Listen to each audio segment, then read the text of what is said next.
Menteri Pertahanan Prabowo Subianto menyebut ketahanan pangan sangat penting bagi pertahanan bangsa Indonesia. Alutsista dan infrastruktur yang terhebat tidak memiliki arti yang banyak bila kebutuhan pangan tak tercukupi. Kini Presiden Joko Widodo atau Jokowi mencoba mengembangkan bahan pangan melalui pendekatan pertahanan. Gede Sudada, akademisi dan wakil ketua Perhimpunan Ekonomi Pertanian Indonesia, Perhepi Bali menyampaikan, pemerintah semakin meyakini bahwa pemenuhan hak pangan rakyat merupakan masalah strategis menyangkut jatuh bangunnya sebuah negara. Pembangunan pertanian, khususnya di subsektor pangan, perlu dimaknai dari tingkat yang paling dasar, yaitu di level petani dan kelompoknya. Para petani tidak semata-mata dijadikan alat untuk memproduksi bahan pangan dengan berbagai subsidi sarana produksi, peralatan dan teknologi, tetapi mereka harus mendapat hak yang layak dari hasil yang telah mereka kerjakan.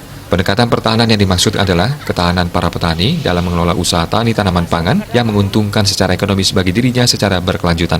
Ini berarti mereka memiliki motivasi yang tinggi untuk berproduksi dengan berbagai insentif ekonomis. Pada kasus Bali, pembangunan pertanian memiliki peran multifungsi yang amat strategis seperti membangun ketahanan pangan, melestarikan sumber daya alam dan lingkungan, menjadi wahana kesempatan kerja dan kesempatan berusaha, serta sumber pendapatan bagi petani dan keluarganya, dan melestarikan sosial budaya sebagai salah satu pendukung signifikan bagi pembangunan pariwisata budaya. Secara ekonomis, pertanian juga memiliki fungsi yang sangat kuat terhadap pembangunan sektor industri, baik yang di hulu maupun di hilir. Pembangunan agroindustri hulu dan hilir di pedesaan dimaksudkan untuk dapat mengelola dan meningkatkan sumber daya manusia pedesaan dan mendorong pengembangan pertanian dari yang orientasi subsisten dan on-farm menuju ke arah orientasi komersial atau agribisnis. Industri-industri tersebut juga diharapkan untuk meningkatkan diversifikasi produk olahan melalui peningkatan nilai guna produknya sehingga pendapatan mereka dapat meningkat pula. Oleh karena itu, pembangunan pertanian khususnya pangan yang digagas melalui pendekatan pertahanan tetap memperhatikan dan menekankan pada basis yang paling mendasar, yaitu kebutuhan para petani dan organisasinya. Kekuatan petani dan organisasinya secara langsung atau tidak langsung akan memberikan kontribusi positif bagi pembangunan di berbagai sektor.